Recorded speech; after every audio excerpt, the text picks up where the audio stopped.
Assalamualaikum warahmatullahi wabarakatuh. Merhaba Kadaslar, kembali lagi di podcast Madrasah Ostar 1453. Kita di sini akan menceritakan bagaimanakah Anadolu Hisar dibangun dan bagaimanakah Yildirim Beyazit ketika itu ingin menaklukkan Konstantinopel, dan insya Allah selengkapnya akan dijelaskan oleh Ustadz Rizky. Silakan Ustadz Rizky. Ya. Assalamualaikum warahmatullahi wabarakatuh. Waalaikumsalam. Kawan-kawan semuanya, apa kabar? Saat ini kita berada di tepi Selat Bosporus atau Laut Marmara. Di samping kita, di depan kita saat ini ada Anadolu Hisari, sebuah benteng yang dibangun oleh Sultan Yildirim Beyazit, Sultan keempat dari Turki Utsmani. Dan beliau adalah kakek buyut dari Sultan Muhammad Al-Fatih. Dan di depan kita sana, tepat di depan Anadolu Hisari adalah benteng Rumeli Hisari, benteng yang dibangun oleh Sultan Muhammad Al-Fatih sebagai pencegahan ketika hendak menaklukkan Konstantinopel. Karena Sultan Muhammad Al-Fatih ini orangnya cerdas, ya.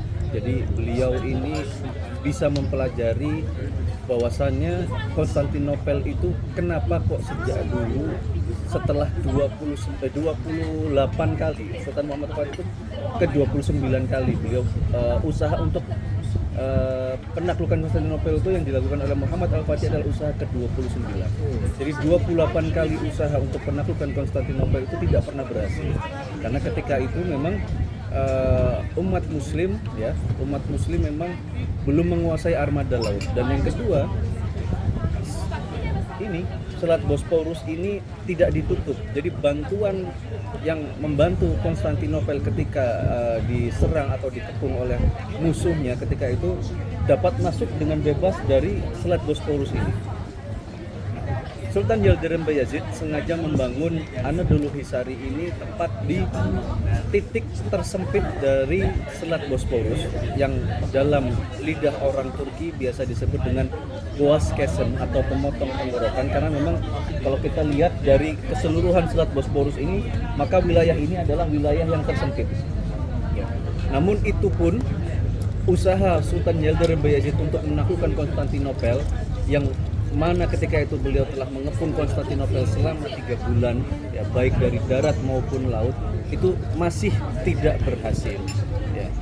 Karena evaluasi dari Sultan Muhammad Al-Fatih ketika itu hanya ada satu benteng di sisi Selat Bosporus ketika itu. Maka Sultan Muhammad Al-Fatih ketika beliau naik takhta untuk kedua kalinya, tindakan pertama yang dilakukan beliau sebelum menaklukkan Konstantinopel adalah membangun benteng Rumeli Hisari yang ada tepat di depan benteng Anadolu Hisari. Benteng tersebut dibangun kurang lebih 4 bulan lamanya, ya. Dan ada kisah menarik ketika pembangunan benteng Rumeli Hisari ini. Jadi ketika pembangunan tersebut, Konstantin Agung dari Bizantium itu mengetahui bahwasanya Sultan Muhammad Al-Fatih hendak mengepung Konstantinopel dengan cara membangun benteng di tepi Selat Bosporus. Maka beliau mengirim utusan, ya, Konstantin Agung ini mengirim utusan ke Muhammad Al-Fatih untuk mencegah, untuk memperingati jangan diteruskan.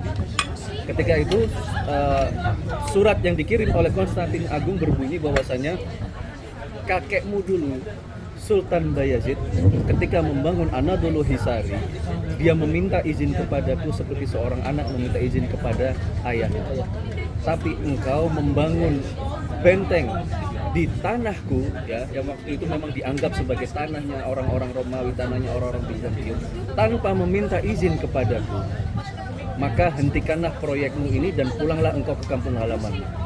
Jawaban Sultan Muhammad Al-Fatih ketika itu tegas, karena niat beliau untuk menaklukkan Konstantinopel waktu itu sudah bulat, maka tidak ada kata mundur. Surat itu dibalas dengan tulisan, sampaikan kepada Konstantin Agung bahwasanya sultan-sultan yang dulu berbeda dengan sultan yang sekarang. Apa yang tidak bisa dilakukan oleh sultan-sultan terdahulu, maka akan aku selesaikan dengan waktu yang singkat. Dan apa yang tidak bisa mereka selesaikan pada dalam jangka waktu yang singkat, maka aku akan menyelesaikannya dengan jangka waktu yang paling singkat. Nah, ini jawaban Sultan Muhammad Al-Fatih ketika itu sangat tegas. Bahkan beliau mengusir utusan dari Konstantinopel dan menyampaikan pesan, agar tidak ada lagi utusan untuk datang ke sini, karena kalau sampai ada utusan lagi yang datang ke wilayah letak pembangunan Rumbel Hisare ini, maka dijamin utusan itu akan dikirim pulang tanpa kepala. Nah, ini maka pelajaran dari sini bahwasanya Sultan Muhammad Al-Fatih ini melakukan penaklukan Konstantinopel tidak dengan semata-mata, tidak tanpa aturan, tidak tanpa persiapan yang matang. Bahkan semua persiapan itu sudah dia siapkan semenjak jauh-jauh hari, termasuk pembangunan Rumbel Hisari ini dan pembugaran kembali Anadolu Hisari ini untuk dijadikan sebagai pintu masuk yang akan mencegah bala bantuan yang akan datang dari luar, yang akan datang dari Selat Bosporus atau Laut Marmara ini. Itu merupakan salah satu usaha beliau untuk mencegah supaya tidak ada bantuan yang masuk ke dalam Konstantinopel ketika beliau sedang melakukan penaklukan. Lalu usaha berikutnya adalah, salah satunya adalah beliau membuat sebuah meriam yang besar. Ya, meriam ini yang tidak ada satu meriam pun yang menyamai meriam ini di zamannya. Tadi pada zamannya itu belum ada meriam yang sama besarnya dan sama kekuatannya seperti meriam yang dibuat oleh Sultan Muhammad Al-Fatih. Yang membuat ketika itu adalah seorang arsitek dari Yahudi yang bernama Orban. Beliaulah yang diutus oleh Sultan Muhammad Al-Fatih untuk membuat satu meriam khusus yang difungsikan untuk menjebol benteng Konstantinopel. Jadi ini salah satu persiapan-persiapan yang beliau persiapkan untuk mengepung Konstantinopel. Maka untuk memenuhi bisyarah Rasulullah untuk menjadi sebaik-baik pemimpin ini memang sudah disiapkan beliau sejak dari kecil. Mulai dari menyiapkan diri untuk memantaskan diri sebagai orang, sebagai pemimpin yang memang pantas mendapat gelar Al-Fatih, ya. Dari sejak kecil beliau sudah menyempurnakan ibadahnya, tidak pernah meninggalkan sholatnya, tidak pernah meninggalkan puasanya. Bahkan dari segi strategi pun beliau siapkan secara matang. 250 kapal beliau kirim untuk penaklukan Konstantinopel ini, termasuk 250.000 pasukan darat. Ini semua beliau persiapkan untuk menaklukkan Konstantinopel. Luar biasa sekali teman-teman. Bagaimana cicitnya Yildirim Beyazid yang membangun Anadolu Hisare ini, dan cicitnya yang bernama Muhammad Sultan Al-Fatih sang penakluk Konstantinopel membangun Rumbel Hisare tempat sederet ya dari sini, dan itu sederet untuk menghalangi bala bantuan dari luar. Dan Masya Allah luar biasa. Dan kenapa Yildirim Beyazid tidak menyempurnakan penaklukan Konstantinopel itu, kenapa Ustaz? Ya, karena ketika usaha pengepungan oleh Yildirim Beyazid ini kandas karena ada serangan dari pemimpin muslim lain, keturunan Mongol yang bernama Timur Leng. Kebetulan ketika pengepungan Konstantinopel oleh Yildirim Beyazid, Timur Leng ini merangsek menuju ke Bursa untuk mengepung Bursa.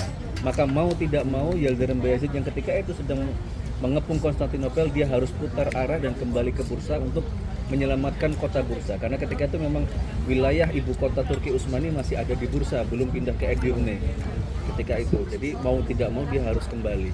Nah, akhirnya ketika perang melawan Timur Leng, Yildirim Beyazid ini mengalami kekalahan hingga di penjara dan wafat di penjara. Dan penerusnya ketika itu